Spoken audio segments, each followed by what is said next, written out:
Today's Keys to the Commonwealth episode is brought to you by Nova Insurance. Are you a business owner or property manager in Kentucky or the surrounding states? Protecting your investment has never been more crucial. Nova Insurance specializes in commercial risk advising for your commercial business, as well as your commercial real estate and rental properties. With personalized service and expert advice, Nova Insurance ensures you are covered from every angle. Call 859-687-2004 today or visit them at novainsuranceGroup.com. Nova Insurance, securing your future one policy at a time. Now, today's episode. Welcome back to another episode of the Keys to the Commonwealth podcast. Landry here, excited for a topic that I have been diving deep into for the last 2.5 years. And I feel like we are at the dawn, we're kind of past the dawn. We're now in the sunrise era of what I would call the crypto exchange, as everything in this world is about to kind of, I think, start changing in a big way in regards to blockchain technology and so forth. But I want to kind of hit an overview of a lot of what's happening right now with that. This in no way by any means is financial advice today. So let me at least tell you that. But excited to have my new friend Jonathan Kellogg on to the podcast to talk all things crypto today. So Jonathan, appreciate you coming on the podcast here. Landry, I'm happy to be here, man. This is my first, as I was telling you a minute ago, when we just met, actually, a couple of minutes ago. Yeah. For the first time. We have some mutual friends, but this is my first rodeo, so... Perfect. We'll just put that mic up a little closer to the mic, and you'll be all set to go. All right. So, yeah, how'd you get into... I've got your name from several people on the socials and stuff like that as far as that goes, and so kind of where's your journey start and kind of this idea of crypto and so forth. That's like probably more so Bitcoin. Yeah, it's been a long journey. So grew up in Wilmore, Kentucky, just down the road here, about 20 minutes drive south of here.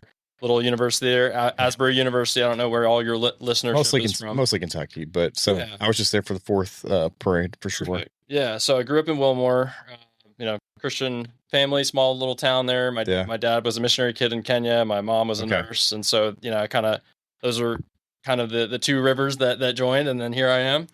And then went to the University of Kentucky, did engineering, and there's kind of a precursor story here. So I don't know where the best point is to jump in, other than to say there were some events that happened in my personal life growing up that made me aware that the financial system, as it had been architected, now I understand, in 1971, when we fully left the gold standard and this whole fiat kind of went experiment. To more fiat. Petrodollar is one of those terms I think that's associated with that sometimes. After we moved away from the gold standard, for those that may or may not know type of thing, and I quit hierarchy. Yeah, and just for everyone's awareness here, and I've been learning along the way, right? I was born in 93. Okay. So we were kind of born into the middle of this fiat experiment that really got going in earnest in 1971 when we fully abandoned the gold standard. And so we were born kind of almost for me, I was 20 years into this thing. This thing was already rolling, right? Yeah. And so then you're coming up, the internet's really taken off. You get into the 2000s. It's, you see the .com telecom bust. I was 8 years old when that happened. And then you see September 11th, horrible tragedy. Mm-hmm. But then you see the connection between, this centralized monetary system, and you're kind of well, maybe this wasn't so great for people overseas, and maybe that led to some of this. And then you fast forward into 2008, and you see the subprime, mortgage crisis. And so you see which is when I graduated college, which was a great time to come out of college when just the crash of... So I'm 32. How? Okay. Oh, 39. 39. Okay. So yeah, you got 7 years on me. Yeah. And so, I'm in high school kind of experiencing these things and watching my own family navigate this.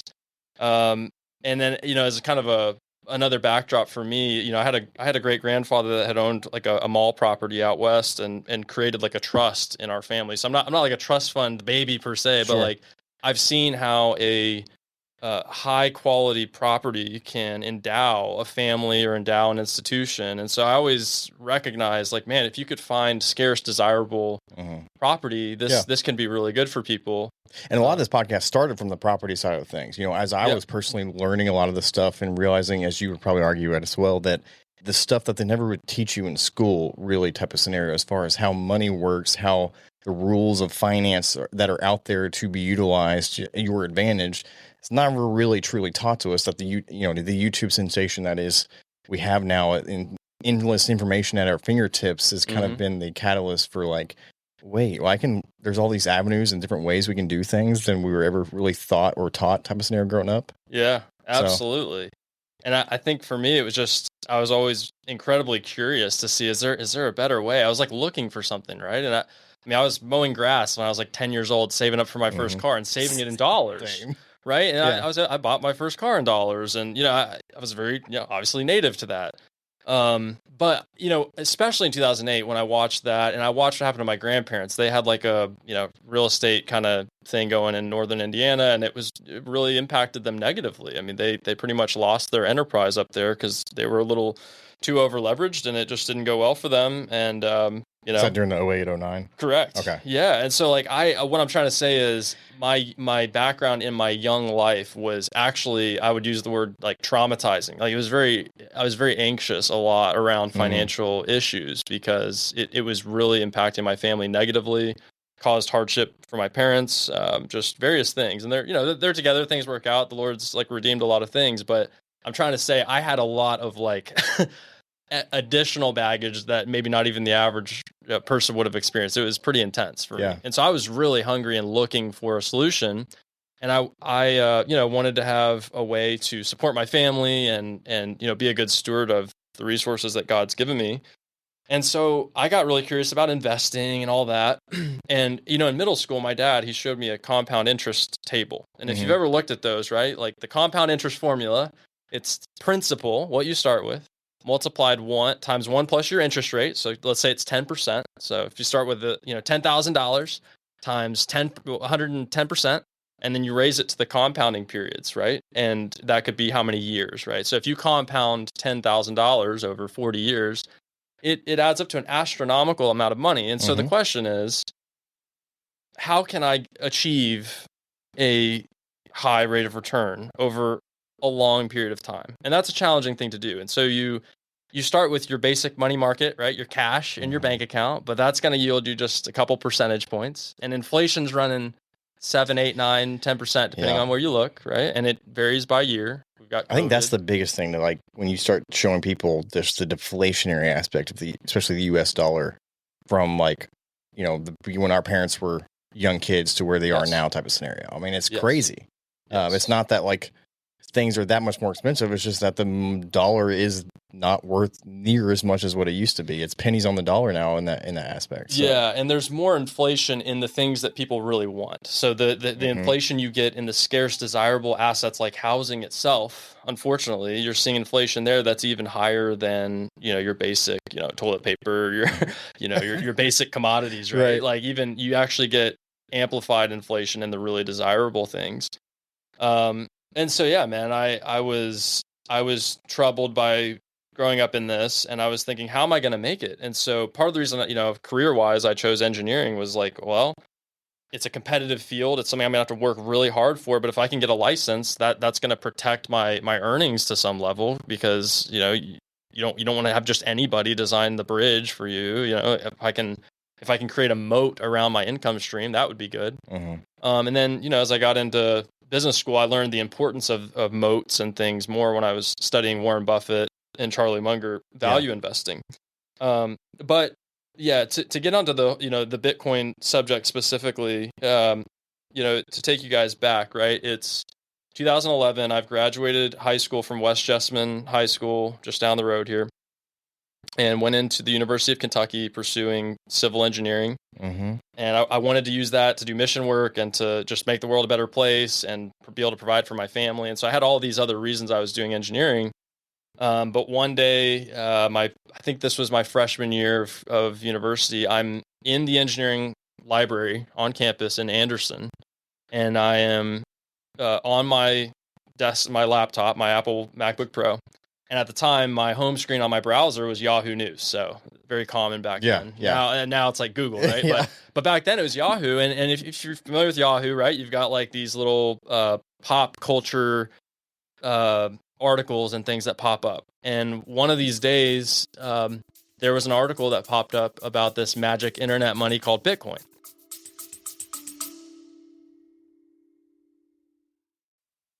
Today's episode is brought to you by Nova Insurance, proudly offering Erie insurance. Entrepreneurs know that success in business isn't just about working hard, it's about making smart decisions.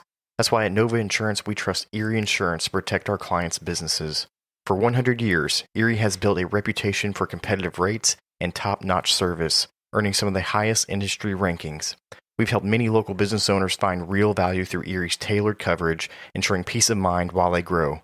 Celebrate a century of excellence with Erie Insurance and let us show you how we can protect what matters most to your business. Call us at 859-687-2004 or visit www.novainsuranceGroup.com to get started today. And now back to the show.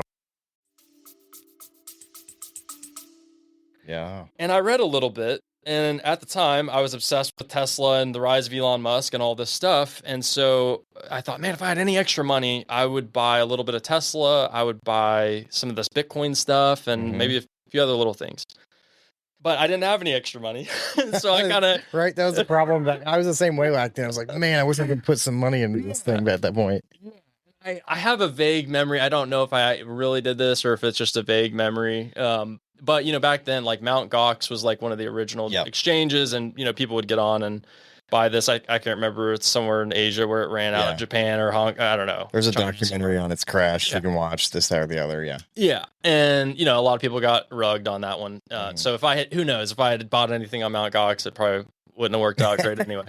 So basically, this is like the first time I heard about it, and I just thought it was interesting, right? And then engineering's busy, right? And I was working.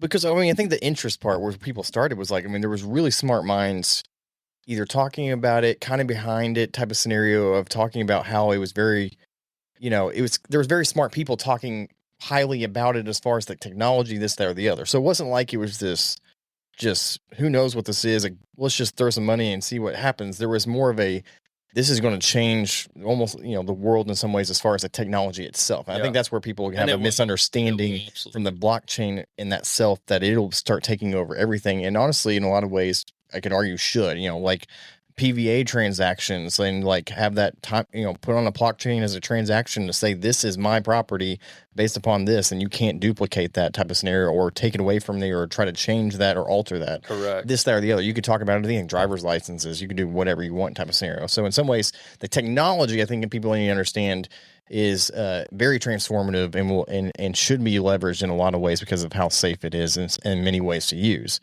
But then we usually only hear the fear-mongering kind of part of it a lot of times, as far as you can kind of be stupid with things too. Yeah, go back, right? Read your history on invention of different things, like your light bulb, right? We use every day. Edison went through 10,000 iterations of that before he got it to work once.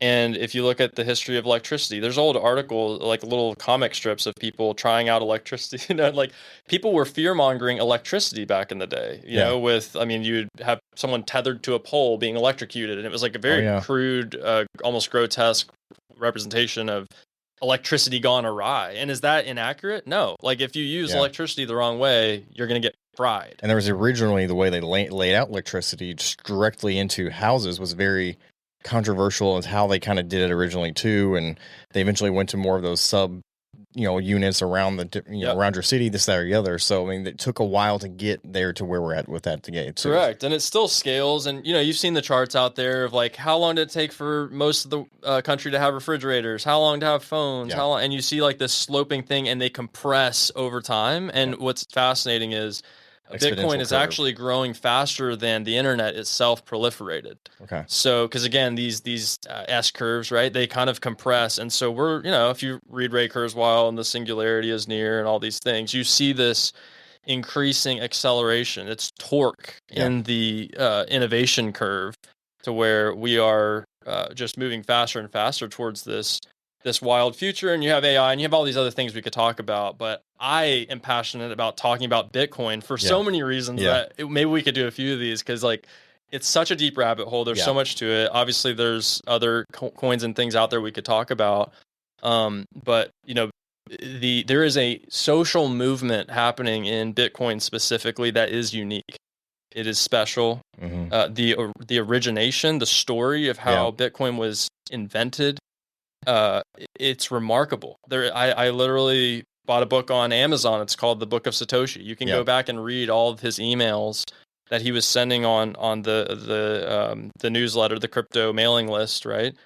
Satoshi, for those who don't know, was the Yes. author of Bitcoin type of scenario in its creation. You can't create any more of it. For those who don't know out there, there's a similar concept as far as what I'm usually more so on, which is XRP Ripple type of scenario. But also there's what I don't know if you've ever heard a lot of the rumors that Satoshi had was one of the creators with XRP as well. Yeah, this is not type of scenario. Not I don't know. So we'll see.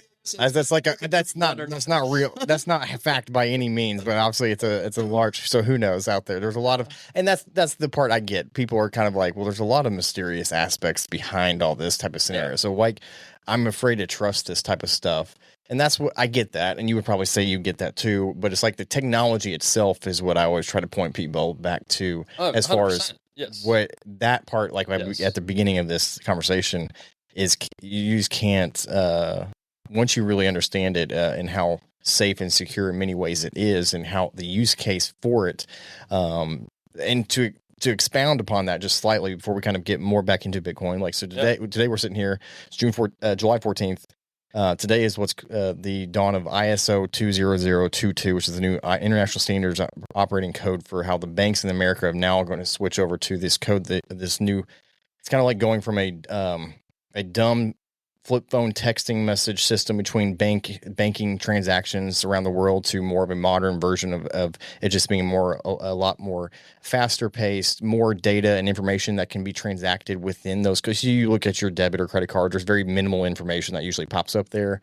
And to finish that aspect, now the rules and standards for international banking kind of scenario where they have these days, before today, it was technically where it was faster to go fly cash to London, England, than it was to actually send cash to London, England type of scenario. And so a lot of the blockchain technology from stable coins and this, that, or the other are actually going to be able to be utilized now from a banking transactional standpoint in that way. So it's kind of a monumental day. And we were kind of talking a little bit before this that I would kind of almost argue for a lot of people think like, oh, it's sometimes a ship sail type of scenario that I was like, we would probably both argue, no, like maybe we're past the dawn and we're now in kind of the sunrise scenario of crypto and technology and so like that. So it's still extremely early all in this whole thing. So I want to make sure people understand that too, that the sun's just now peaking and rising in the east type of scenario, I think, in this whole thing. So I think it's going to become more and more of a topic of conversation. People are going to be constantly familiar with. I think AI kind of overtook it for a bit as far as the topic of conversation in some ways with its explosion a few years ago. Yeah. But so back to Bitcoin then in that sense, as far as just learning about it and diving into that. So obviously, we know Satoshi, even though we don't know who he is, kind of created it, and there, you can't really create any more of it. Just like a few coins like XRP, et cetera, you can't create more of. And even that actually is a whole philosophical point of discussion, right? I mean, think of the wheel, okay? Something as basic as that, or the discovery of fire. Yeah, these are referenced a lot, but there's other. You could apply this to so many inventions. Lost to time. Who invented X, Y, and Z? I mean, who invented all this widget and that? I mean, the internet. Most of the things, yeah. Who invented the internet? I mean, Al Gore. Like, is that still a joke? I think so. I think so. Yeah. But like, who invented these things? And most of the tools you use in your life, you're not looking at it and thinking, man, I really want to use this because I knew the guy, or it was my distant relative, or I mean, goodness, my last name's Kellogg. I eat cereal, but it's not because my last name's Kellogg. It's because it works for me. It digests well and it gives me a quick, carbohydrate. But I'm not advocating for cereal. I know. Anyway, but the point is we use things for their utility. Why does this make my life better? Why would I choose to adopt this over the old?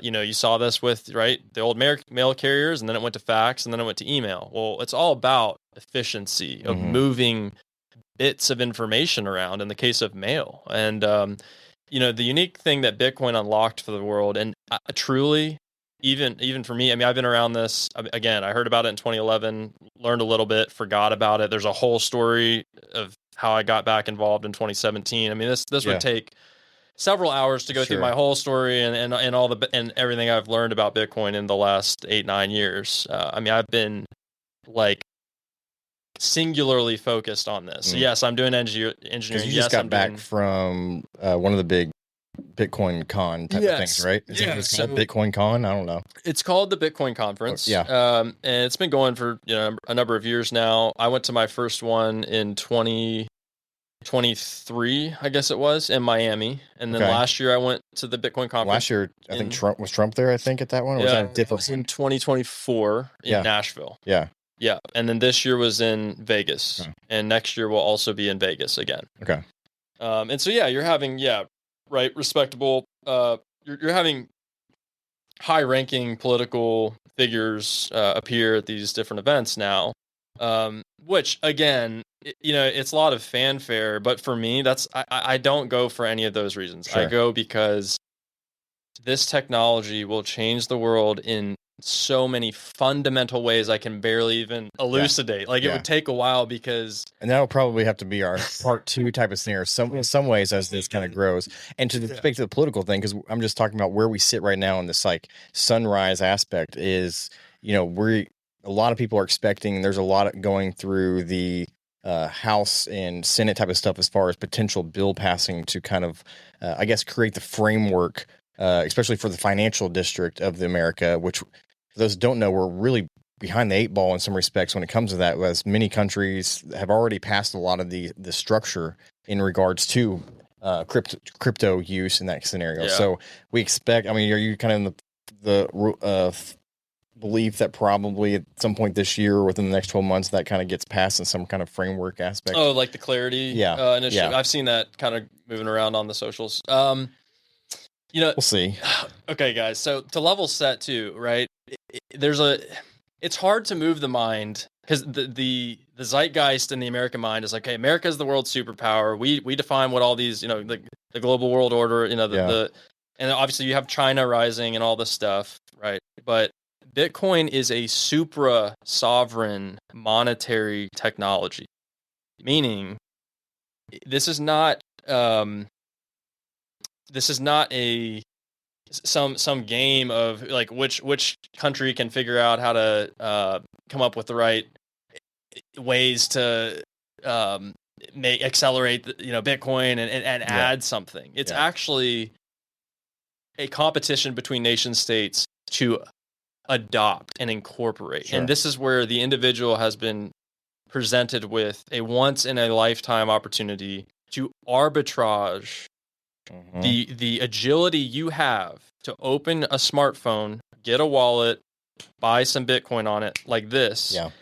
These bureaucratic mechanisms are going to take years to spin, and you're going to go from 100,000 Bitcoin to 500,000 to 1 million to 5 million to 10 million to 100 million, and literally, at some point, this is my working thesis. It is the hardest monetary asset humanity has ever seen. There's how many total again eventually to be mined? I forget. 21 million units right? That will ever exist. And that is algorithmically verifiable. Yeah. It is 100% auditable. And when you say Bitcoin, as far as the fundamental aspect, are you saying Bitcoin as it stands by itself, or are you kind of tying that into the crypto blockchain technology more so? Good question. Yeah. So I'm trying to define if there's a difference there. Yeah. So, and again, just for everyone's awareness, creating digital e-cash was something that was attempted by these cypherpunks for years. There's 30, 40, 50 years of prehistory to all of this. Bitcoin was something that was born out of a very unknown, largely unknown movement. That's a good point. It's not like it just happened that. That'd be a very fascinating history to look back. Oh, there's books on it, and you can trace the evolution of these different cryptographic primitives that emerge over 40 or 50 years that then birth Bitcoin. Okay. And I'm sorry, I lost the train of thought of how. But as far as, is there a differentiating thing there you were at between Bitcoin itself, or tying Bitcoin to the blockchain scenario? Yeah. So Bitcoin fundamentally leverages something that the public known as blockchain. Actually, Satoshi referred to this as the time chain. He referred to it as time stamping, and I believe that word is actually even used in the white paper. Okay. Which there's a way to get. Yeah, I have a blog. You can hit it. It's thatbitcoin.blog. Okay. And if you go to the resources section, there's like a little orange rabbit icon at the top. Click that, and it'll take you right to the Bitcoin white paper. It's the link where it is. It's an 8-page white paper, and that's where Satoshi posted that on Halloween 2008, which is actually Reformation Day, by the way. Interesting. So that harkens back to Martin Luther and all that. So 21 million can't create any more of it. So, and then well, eventually we're going to get to a point. It'll probably take a while to we actually mine all of it, and gets progressively harder every time it halves. So we won't try to go into that necessarily. Yeah, maybe outside we have a more technical one. There's that. XRP has a finite amount that they can't ever get back into it type of scenario. Is there any others outside of? And I discussed this with friends. It's well, real quick too, because I want to answer your question on the blockchain. So Satoshi, he refers to it as a time chain. Publicly, we kind of refer to it as a blockchain, but really the purpose is, how do we create a decentralized ledger? Yes, that is a common shared state, and this is actually not a new thing. Like where anybody can go in and verify this happened is kind of, I guess, an easy definition there. Yeah, and we have antiquated ways of doing this. The world has run on ledgers for years, right? And you even in accounting, you see the emergence of double entry accounting, right? And people say, Bitcoin, it's triple entry accounting, because it's you have the ledger, I have the ledger, and then it is this neutral, decentralized, immutable, open source ledger that's a shared global state everywhere. And to kind of put that in reference, maybe you would change what I'm trying to say a little bit, but I think in essence, a good easy way to try to think is like ultimately to dupe the ledger and change it. You kind of have to change it on, I believe, like over 50% of the ledger time receipts that are scattered throughout the world at the same exact instant type of scenario. So there's something. If you were to try to change an existing one, not make a new one, right? Yeah. So if you you've got like the Bitcoin full node, right? And it's got all the history of all the transactions that have happened. It's about a Bitcoin full node is somewhere around 750 gigabytes, 800 gigabytes, something like this. Okay. Imagine your MacBook, an old MacBook Pro has a terabyte of storage on it. So a full node is smaller than what you could store it on your MacBook Pro, right? Okay. And it has a list of all the transactions that have ever happened. And this is a completely unique kind of setup, because now you have this ledger that everyone is accountable to, but no one created. And so it's just kind of emergent. It's just kind of out there, and you can opt in and get on this ledger or not. And you were talking about how would you edit the ledger, right? And the answer is, I mean, realistically, I would say it's statistically pretty much impossible at this point, because that's what I was trying to get to exactly. You have this ledger is shored up. This is not some social fiction. This is not some magic internet Ponzi scheme. This is a global ledger that is shored up invisibly. You can't see this, right? There's no Bitcoin mining rigs in here. But in the world, there are very real warehouses filled with humming, as Michael Saylor says, cyber hornets. Yeah. Okay. And these things are humming away, defending property. And if you add up all of these humming cyber hornets, it's about 20 gigawatts of total energy throughput. Okay. Converting, joules and converting watts of power into this pristine, perfect property that you can buy on a smartphone. And even for me, I'm not an electrical engineer, I'm a civil engineer, so talking in watts is even confusing for me. Just for scale, guys, when you're talking watts, right? Like this light bulb, maybe it's running at, 50 watts, maybe 100 watts, something. I don't know what kind of light bulb it is. Probably LED, so it's probably a lot more like 7, 8. Yeah, and a human being at rest, right? It's like 100 watts or something. Your brain's like 20 or 30 watts, maybe. You hear different ranges. Well, when you started getting into kilowatts, now you're a bigger scale. Then you get into megawatts, kilowatts. Eventually, you're gigawatts, right? And if you're talking about 1 gigawatt, you're talking about a nuclear power plant. 20 gigawatts is Bitcoin now, and it's hockey sticking up. Yeah. So you're going to get to 105. You're going to get massive power projection through this network. It's already massive. It's already 20 nuclear power plants of power projection that is shoring up this ledger that you can access with agility. on your smartphone. And when I say agility, I just mean like nimbly. You can open your smartphone and get access to it. Yeah. And that is just totally unique. And the biggest, like one of the biggest differentiators between this and all the other coins on offer, like, and again, I'm not a maximalist in the sense of nothing else should exist. I'm fine with other things existing. My thesis is that everything priced against the hardest money humanity's ever seen will go to zero over time relative to the scarcest thing. So houses are going to go to zero against Bitcoin. Cars go to zero against Bitcoin. Your food, your traveling expenditures, it all goes to zero. And your altcoins.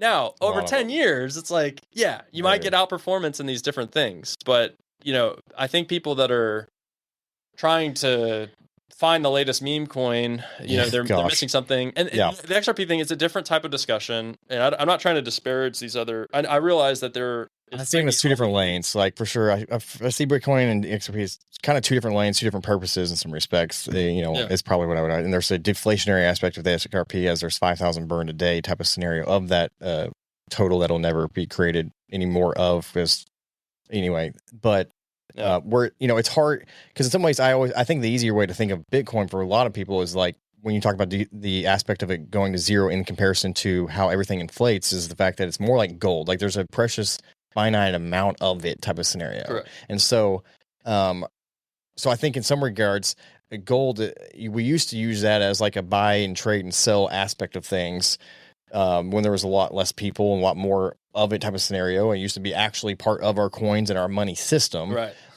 And maybe you would have some thoughts there is like, that's why I don't see necessarily Bitcoin from a true transactionary standpoint, maybe being the end all be all type of scenario, which is why I think maybe some aspects of some other kind of crypto maybe takes place for that purpose type of scenario or stable coin related things. But that's a whole other conversation. It's a whole fascinating topic too, because I tell this to people. So one of the properties of money is currency. Mm-hmm. So if for something to be a money, it's probably going to have a currency dimension to it, probably, right? That's a fascinating thing to go down as far as the idea of just what is money and currency. Oh, absolutely. Over there. So, There's a whole Robert Breedlove, podcast. I'll show that, Robert Breedlove and What is Money. It's great. For something to be a money, it's probably going to have a currency dimension to it. Yeah. For something to be a currency, for a currency is not always money. Okay. And so, I'm quite ideological about this at this point. Dollars, they aren't money. They're currency. And again, right, Bitcoin is money. I think the currency dimension of it will open up over time.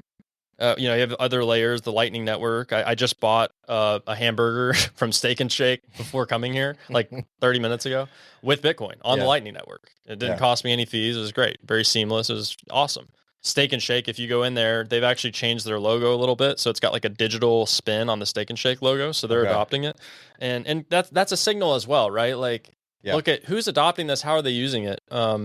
There's early signs that even like payments on Lightning could actually be cheaper than credit cards. So you're at some point, later this year, I think Square is enabling Bitcoin Lightning on its terminals. So at some point for the merchant, right, if they're paying Amex 3% and some Lightning service provider shows up and says, hey man, like we'll just charge you a few basis points, then all of a sudden you're saving like 2 or 3%. You pass 1% on to the customer, so now they get cheaper lunch. You save money on the fees, and Amex, like they better get their stuff together because they're about to get their lunch eaten. That's true. That's a whole other conversation. How much the credit cards have been kind of like just making hand over fist money type of scenario in some ways forever. More so than maybe was necessary. I mean, there's a reason. There's a whole credit card points game out there, and they offered so much back incentives and credit card points and this, that, or the other. And just those of us that try to take advantage. Point come home for everybody to see how debasement works. Like, have you ever seen flight miles? Like, ride on Delta sometime and just be like, all right, how far is the trip? Okay, it's 1,000 miles. We're going to the Midwest from CBG Airport. It's 1,000 miles. How much did I pay on flight points to get this trip? And it's like 35,000 points, 35,000 flight miles to buy 1,000 miles. That's like 1,000 to 1. So I just play the bonus game. It's usually like cycling cards, things like that. But most people are not willing to go through with that, or maybe disciplined enough to kind of like not just kind of let credit build from a debt scenario. So, but yeah, so as we transition, like I said, I think we're more or less now in this kind of sunrise aspect. We're kind of, the sunrise. The dawn aspect is kind of, I feel like behind us in some respects, as like light was starting to illuminate on what this was, and more people grew with it. And now that I feel like it's starting to really shine and going to really start shining in this these next 5 years and stuff like that. So, I mean, where's your thoughts on that aspect as far as maybe by just from a first step scenario where we're headed by 2030 in that respect? And I'll probably give mine on XRP in that sense. Yeah. So yeah, Bitcoin, I mean, you look at the adoption rates, you can track, the wallets, that are generated. You can just track anecdotally, like reading in the news. Like I said, Square enabling Lightning payments later in the year. That's all bullish to see something like that. But the highest utility, in Bitcoin, it's not really, I didn't buy Bitcoin so 8 years ago so I could buy a burger and steak shit. I bought it because I wanted to protect my purchasing power. Yeah. And it's done an amazing, amazing job at that. And I think it's a little tricky for people to appreciate that because they see the proliferation of all the cryptoverse as a whole. Sure. And they just, it's easy to just lump, Bitcoin, it's the same as Shiba Inu and Dogecoin and XRP and ETH and Solana, and they're all just, it's very blurry and cloudy for people. And so I hope I can offer a perspective that helps to color in the lines and make it more clear what makes Bitcoin distinct. Mm-hmm. We can talk about the XRP thing. We can talk about some of these other ones. And I won't pretend I'm not a cryptographer. Right. I'm a business guy with an engineering background. I'm, kind of more hard sciences with, physical infrastructure. But that's part of why Bitcoin makes sense to me as well. But and to tie it into what I was saying earlier, as far as hopefully the government now within hopefully this year or by next year kind of puts the boundaries and rules of operations in place, especially from more of a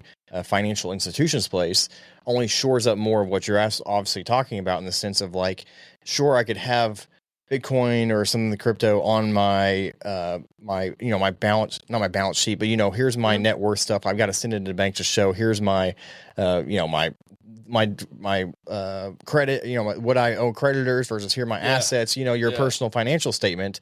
Whereas usually the banks will see that and be like, they kind of just immediately dismiss it, even if it's on there right now. They have a spot for it, but it's like no one's really giving you any credit for it at this point. So hopefully in that sense, that is going to be a positive in some scenarios when now that will be able to be more credited towards us as an asset of sorts. Whereas right now we know it's headed there, but we can't really use it in that way quite yet. Yeah, this is, and I experience this stuff very practically because I'm going down with the ship. I'm very committed to this Bitcoin thing working out. Very much. Like I want to see the world running on a hard money. That's why, and you have to do it digitally. We can't use shiny gold rocks to do this. We need bearer commodity asset that you can self custody. Yeah. You can maintain your keys. You can put it in a multi-sig. You sure can't trust the government creating something on their own type of scenario, right? Yeah, because that's the other part of it too. Corporation in the limit, as Musk says, be this way than the government saying we're going to create a digital U.S. dollar type of scenario. No. You have to have a neutral global,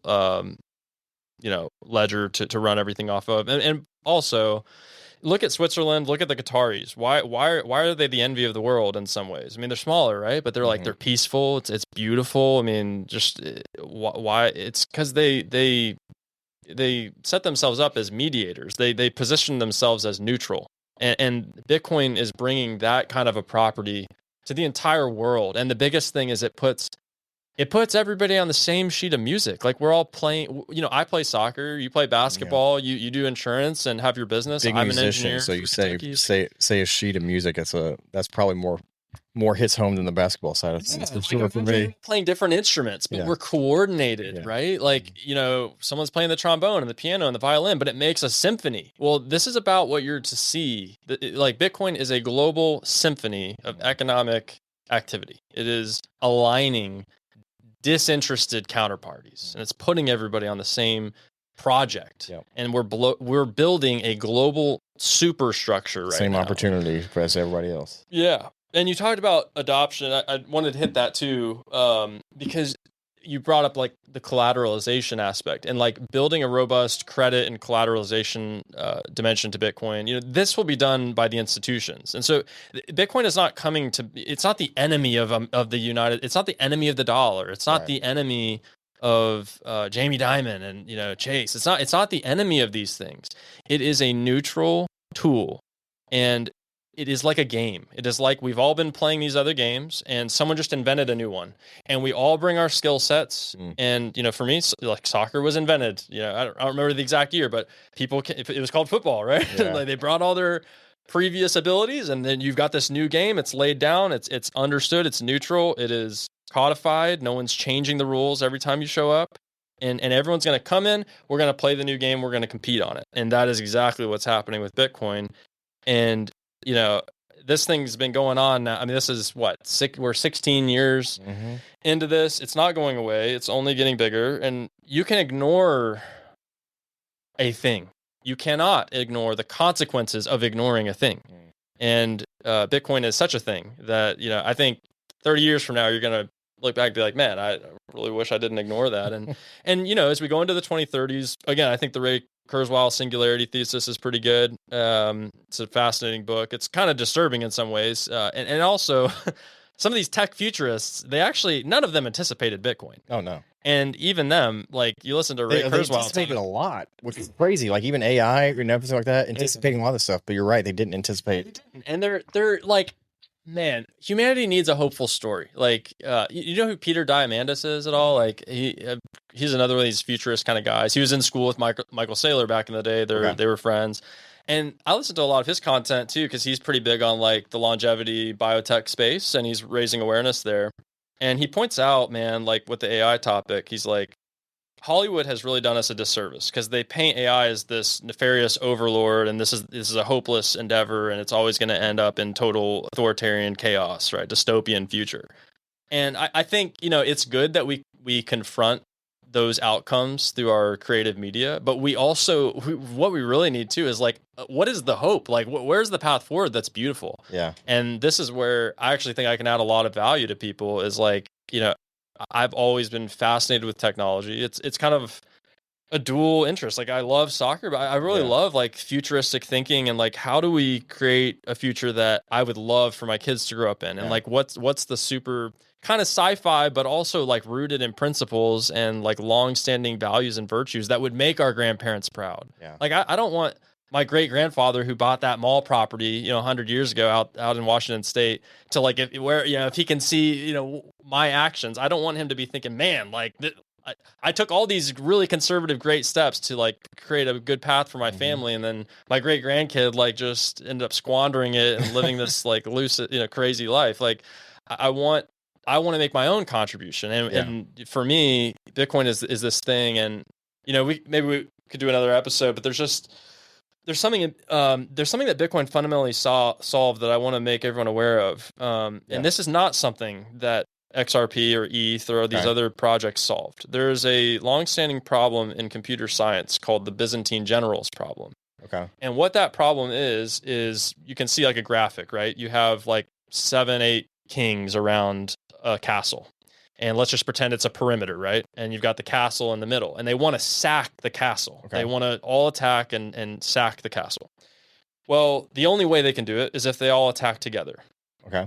And if anyone defects, then they lose. So it's almost like the prisoner's dilemma in a way. Kind of. Yeah. It actually is.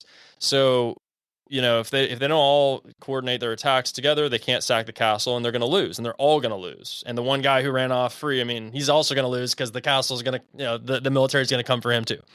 So they've got to coordinate their action, right? It's the Byzantine generals problem. How do they coordinate so that they can all attack at the same time, even though they don't trust each other? Because they're allies, but this is like a temporary arrangement. After this, there's going to be new political strife. This is like the story of humanity right here. The Byzantine generals problem is our reality. Okay. It is life on planet Earth. There are 8 billion Byzantine generals on this planet, and Earth is the metaphorical castle. How are we going to subdue the Earth? This is Genesis 1. Like, it is our divine mandate to do this, but how are we going to do this when we're all at odds with each other? Sure. And so this is a software problem, but I kind of like to extend it philosophically. Well, in 2008, when Satoshi came up with this concept of Bitcoin and posted it, in 2009 is when it started. January 3rd, 2009 is when the Genesis block, comes out. And it's got, Chancellor on the brink of bailout for banks. It's like a little subscript it's from a newspaper. He put that in the first block. So it's hearkening to the financial crisis that had happened 3 months before. Okay. Well, when he posted that, it was literally like Luke Skywalker blowing up the Death Star, okay? It's like you have this guy from no one expected, no one knew who he was, and he gets in, he's this unknown little Jedi, maestro, cyberpunk, okay? And he approaches like the Death Star. Yeah. Okay? Like the fiat cabal. I mean, truly. Found the one penetrating point. Yeah. Like who would have ever expected some guy could like harness this fundamental property of the universe, which is that entropy is essentially free. So, right, you've heard this, right? Everything trends toward disorder. If it's not a closed system, if it's a closed system, right, without an influx of energy, it will just trend toward disorder, right? If we have a glass cage with a glass box with gas in it, and we have a partition in the middle, and we pull up the partition, the gas molecules are going to go everywhere, and you're never going to get them back in order randomly without physically doing something to change the system. So things trend toward disorder. Well, Satoshi hijacked this property. So your private keys, right? When you have a hardware wallet and you have 12 or 24 words, those are human legible readouts of an underlying massive random number. And it's so rare, it's more rare than a random atom in the universe. Is it more rare than the code to mine Bitcoin as well? Yeah, the mining system, or is that, am I definitely correlating a those mining differently? expert here. Yeah. There's more qualified people to talk about this, but they're looking for, I think, what's called a target value. Oh, that's right. And so they're hashing, and actually this is also a misnomer I want to clear up while I'm here. The mainstream media, when they interview people on Bitcoin mining and all this, they say, oh yeah, like you got all these crazy computers everywhere and they're solving puzzles. It's all right, no, that's not right.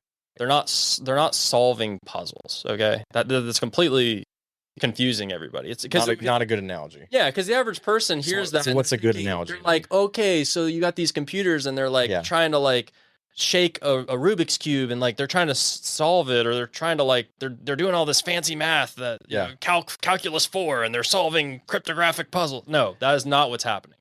What's happening is there is a property of prime numbers. When you have primes, they're easy to multiply and they're hard to factor.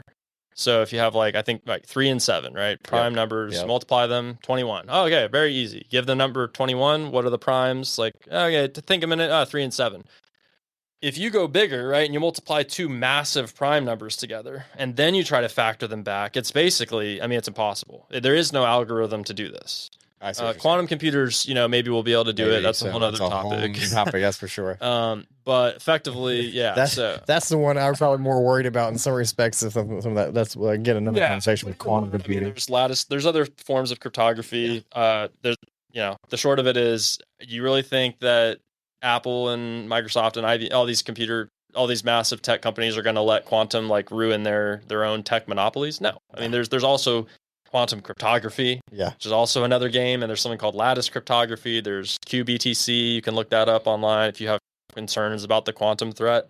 It's not a nothing burger. It's a real threat, but I think Satoshi, blowing up the Death Star was the biggest thing, and then from there it's kind of let's just make. So they're not really trying to solve a puzzle. They're more or less trying to get to kind of randomly guess the number. These things to solve whatever it is for the next Bitcoin to be mined type of scenario. Yeah, so an easier way of brute forcing just massive amounts of numbers to find the right one. Yep. And that was the key. I guess it'd be like that, almost like the key. Kind of. They're looking for a target value, so there's actually a number. Yeah, with a private key, it's one number, right? Like when you have a hardware wallet and you have your seed phrase, it is one big number, and it's a defined thing, right? And then that can create a bunch. It's like a tree, right? You have a seed, and then boom, you have all these public addresses you can create from the underlying key. With mining, my understanding is they're hunting for a solution that's within a target value. And so there's like a range of possible solutions that would work. Okay. But yes, I mean, suffice it to say, it's kind of like the unlock. And once a random computer brute force guesses a correct solution, then it's immediately verifiable because you can plug the solution in, right? You factored the primes. Oh, great. Like it's not exactly that here, but it's like you can quickly verify they solved it. Then I tell you I solved it, and you're like, oh yeah, I plugged the numbers in, sure enough, and then everyone else checks it. Oh, good to go. Give him the Bitcoin. So I then write in my Bitcoin block of transactions that I post, I'm going to credit myself the block reward. I get the Bitcoin for that block, and then the competition starts again. And this is going on literally right now as we record, and it's going on as you, the viewer, watch this later. So, they're not solving puzzles. They're brute forcing a problem that is so mathematically impossible. Like, it's unsolvable, even by AI, by the way. Like, Bitcoin, this is the other beautiful thing, man. Like, Bitcoin, it gives us, like, protection against AI overlords, right? There is no, like...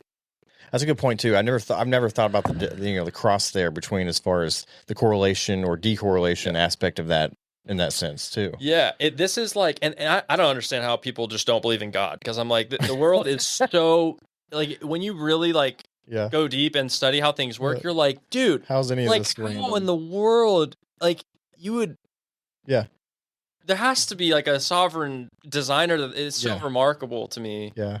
But yeah, like, God is sovereign enough to allow. He knew that AI is not a surprise to God, and He created this other property of the universe. It's like, oh, you can take advantage of entropy and like a computer not being able to guess this. All it's just it's a number. It's like literally a Bitcoin private key. It's 256 bits of entropy, and people are like, wow, but what does all this mean? You must be private key being their password type of scenario of sorts. Yeah, but and it's actually not, it is complicated, but it's not so complicated. 256 bits, right? What is a bit? A bit is 0 or 1. It's a coin flip. Heads, tails. Yeah. 256 bits of entropy is like you flipping a coin 256 times, okay? You get this massive number, and then you convert it into human readable text. So like one word in a private key, it represents, I don't know, 8 or 16, it's 12 bits or something. Right. I can't remember exactly. And the possible combinations, I guess, would be the fact form of 256 times 254 times 253 times, if I'm remembering my math correctly there, as far as how many possible combinations. Oh, yes. Yeah. I forget the form, you know what I'm saying? And so that's why I think that's a better way of thinking about it. Like there's 256, but like, you multiply that by and remove one number each time. By two. And it just, that's where we're getting into ridiculous amounts of numbers to a scenario. To the point where I think you estimate the atoms in the universe and it's like, I don't know, 10 to the 80 or something. I don't know. There's different figures out there, but huge number. Right. But Bitcoin is like your private key is 2 to the 256. I mean, that's freaking massive. I mean, it's a huge number. It's more rare than it's like you plucking a random atom out of the whole universe and you know it, and it didn't cost you anything. To do that. And this is what Satoshi, like, and again, like, he didn't invent the whole thing. Like, Adam Back, I haven't personally met him, but I mean, he's alive and well, and smart guy.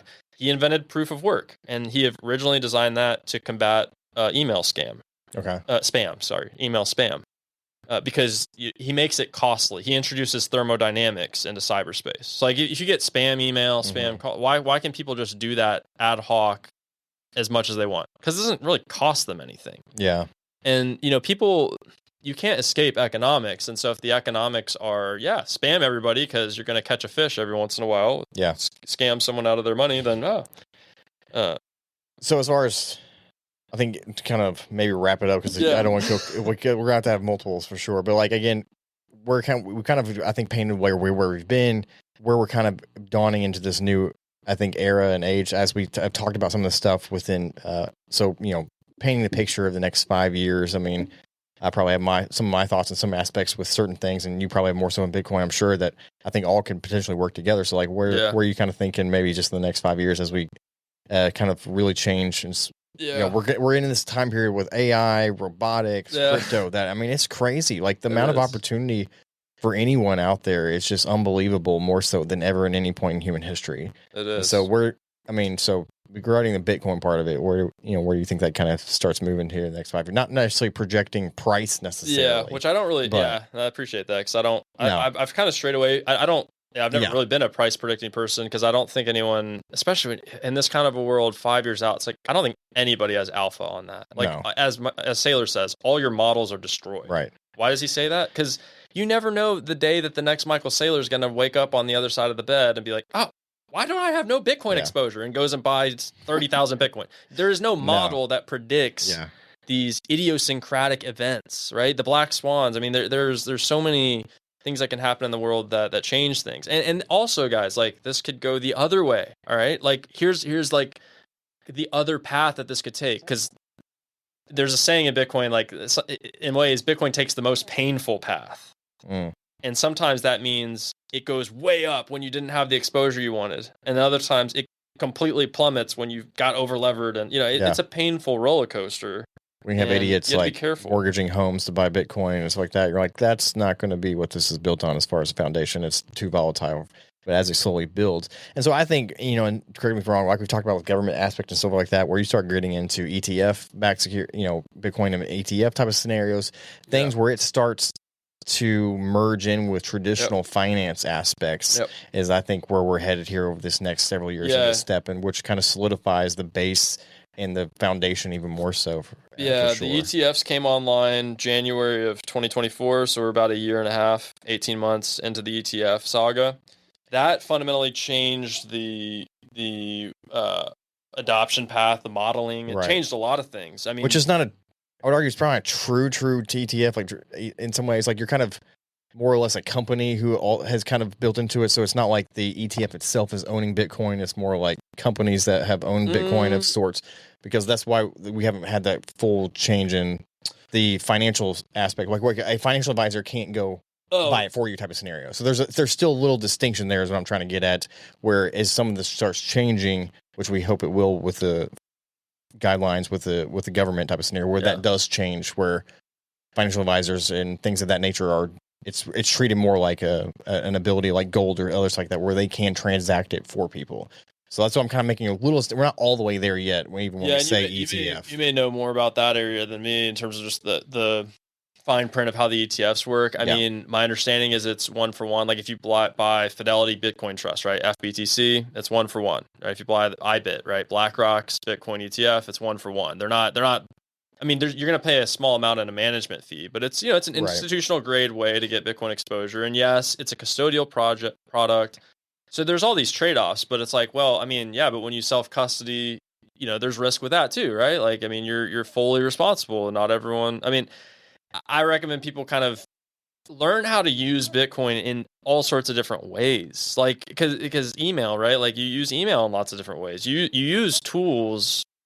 Most all tools have different ways that you'll implement them. And, you should learn how to be savvy with doing your own self-custody Bitcoin. Try cold wallet, try a hot wallet, try multi-signature. And you scale into this. But to start, if you're listening to this, and you're like, man, this guy sounds like he's just like hot off the loony bin. Yeah, you're not wrong. Like, I'm like a little autistic or whatever. But like, dude, I mean, you should start somewhere. And I think if you're going to start anywhere, like there's a great documentary. It's called God Bless Bitcoin. It's on YouTube. It's free. It'll take you like an hour and a half. And it'll give you more of what I'm sharing, but it'll give you graphics. Right. It'll give you more history.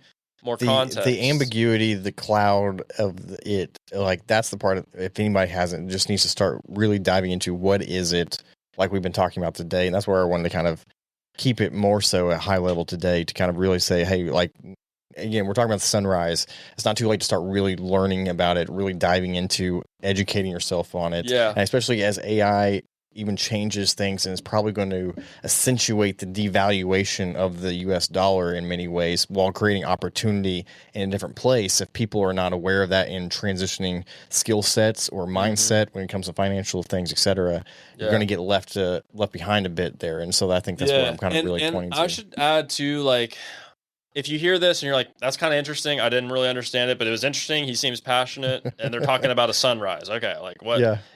But I don't know if I don't really want to buy Bitcoin. Yeah. What I would tell that person is, like, you actually already have Bitcoin exposure, probably. So if you have like a Roth IRA and you have index exposure to the S&P 500, you have exposure to MicroStrategy stock. Yep. MicroStrategy has over 500,000 Bitcoin, right? BlackRock, you brought up the ETFs. Yeah. BlackRock has over 750,000 Bitcoin. I mean, these institutions are adopting this at scale. If you have exposure to like mainstream run-of-the-mill index funds, like you've already got exposure to this, I would encourage the United States, if any political leaders happen to be listening to this, even local. Now, I try, like I in my work, I get chances to talk with, leaders about this topic. I'm trying my hardest to spin them up and like help them not be scared and like lead on this topic. Like, aren't you in civil engineering? Yeah, like, dude, I'm like, I have an M.B.A. I'm like, I'm like autistically studying markets for like 10 years, and I've read a ton of these books, and I had these traumatizing experiences as a kid with the traditional like TradFi, and like I'm like, I'm not saying I know everything there is to know about this. It's just I'm tired of people being apathetic and not paying attention and just being blasé and woe is me, the future is hopeless. And it's like, guys, like there is so much hope here if we can learn about this new way to engage and approach reality, engage with each other, because like Bitcoin it's a method of speech. Like I'm respecting you more actually by using Bitcoin versus dollars. That's a whole other philosophical. I could get behind that one. I understand what you're trying to say there. Yeah, I mean it's peaceful. That's one of the biggest things too. Like peace on earth, goodwill to men. Like I'm really flabbergasted that it's taking the church so long to become knowledgeable about this. We're supposed to be the ones out here talking about like goodwill to men and peace and blessing and hope and prosperity without the prosperity gospel, but like actual real hope for people eternally, but also, like we can do a lot it's a broken world, but we can actually do a lot of good things here too. And Bitcoin is such a hope in the world. It's such a light, and I want to do all I can to help educate people on that. And I'd be happy to chat with you any more if people are interested. So what was the blog again that you mentioned as far as so it's a blog, and I kind of wrote a lot of that a couple of years ago. I was in a certain state of mind, so it's very philosophical, kind of, and it's called thatbitcoin.blog. Okay. You can hit it that way. I'm on Twitter at BTCWW3. At BTCWW3, World War 3. Yeah. So that's maybe another topic. Nice. I think there's a whole lot of dimensions to this that people are missing, and I just want to help bring people along, because we'll definitely have you back. Probably, I'm sure, because it's like I said, no one's missed the boat yet, and there's so much endless possibilities right now as far as what's out there. But just starting to educate yourselves, and I can see you're passionate on that, and I have an equal passion when it comes to a lot of AI aspect and things of that sort as well that we talk about. So appreciate your time, and we will connect with everybody in another episode here in a couple of weeks of the Keys to the Commonwealth podcast. Appreciate it. Thanks, Jonathan. Thank you, Landry. Glad to be here. To learn more about this podcast, visit our page at keystothecommonwealth.com. To connect with Landry regarding insuring your investment portfolio, email Landry at novainsuranceGroup.com or call 859-687-2004.